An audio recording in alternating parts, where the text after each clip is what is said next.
Welcome, everyone, and thanks for tuning in.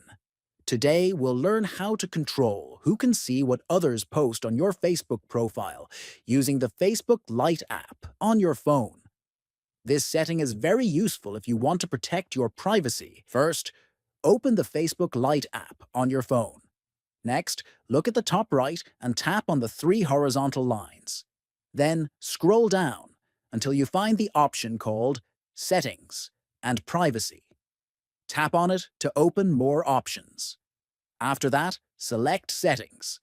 Scroll down and find the section labeled Profile and Tagging.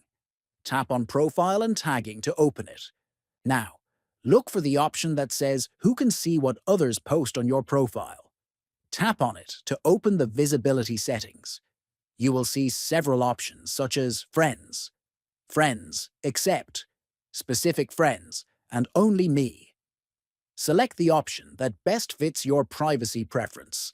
Finally, once you've made your choice, tap the Save button to confirm your settings.